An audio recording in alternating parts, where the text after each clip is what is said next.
You don't need a restaurant, you don't need real estate, and you definitely don't need to be the one doing the work. But the average owner of this business generates $1.1 million in sales, and most people don't even realize that it exists. Wait until you hear how much the top performing owner makes. But today we're breaking down the Maids franchise. I'll dive into why this business model is considered to be recession proof, how much money they cost to get up and running, and how much money the franchise owners are making. If you're new here, my name is Tarek Johnson. I am the CEO and founder of Franchise Empire, where we've helped hundreds of people find, vet, and launch proven money-making franchises. So think about Apple starting in a garage, Elon Musk buying Tesla when no one knew about it. Part of what makes a business successful and strong is the story behind it.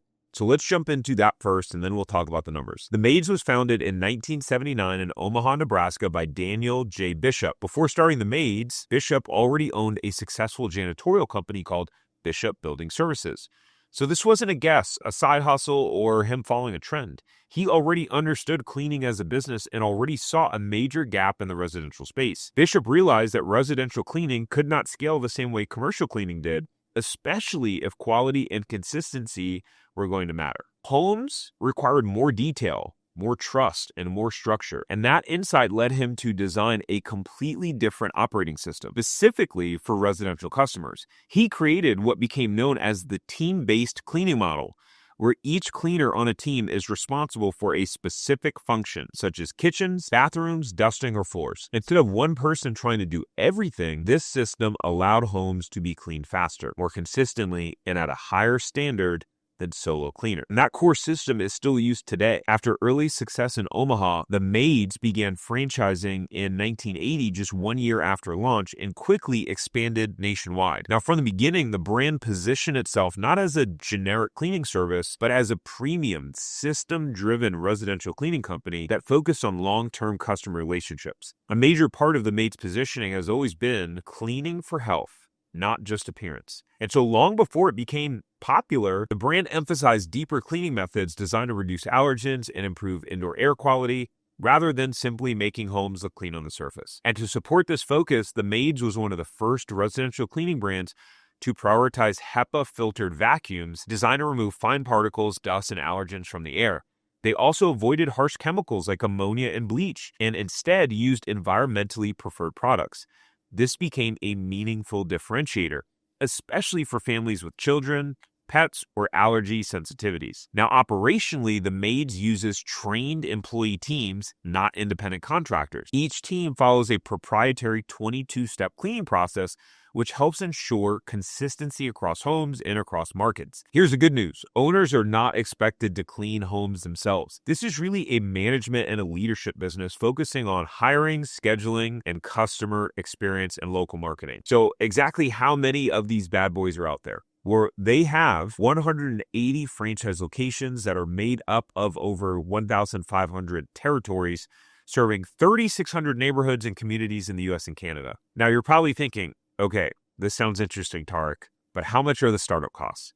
Well, let's talk the franchise fee first, and then we'll cover the total initial investment. The initial franchise fee depends on how many territories that you qualify for and choose to purchase. One territory is $60,000, two is $110,000, three is $145,000, four is $170,000, five is $190,000, and for each additional territory after the fifth, it's $20,000 more per territory. Now, that's just the franchise fee, though. That just buys you the rights to operate the business. So what are the startup costs with equipment, licenses, staff, and everything else you need to go from nothing to up and running? Let's talk about that, and then we'll dive into how much money the franchisees are making.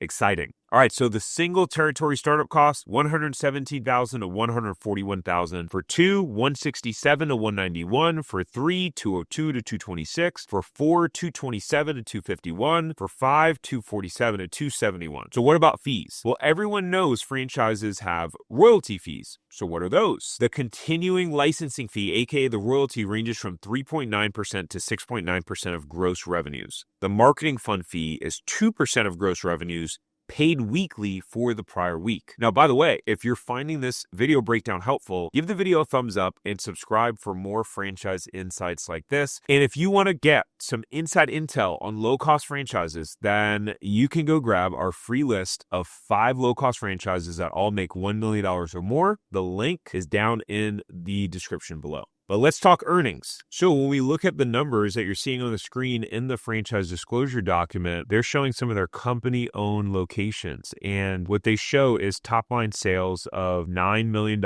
for all of their company-owned outlets. And the average for each outlet being 1.29, so basically 1.3 million. And then what we can see is they have net income of about 13.5%. So on that $1.3 million business, $174,000 in net income. So although the margins they show aren't the greatest, what I like about this business is that it's recurring revenue. And once you start getting your house cleaned on a regular basis, it's really hard to get rid of that. I think we could all agree that cleaning your house is no fun. But if you aren't into cleaning businesses, you've probably heard a lot about buying a boring business. And so in this video, I break down one of the best boring businesses to start this year. That one is way better than this one. I'll see you there.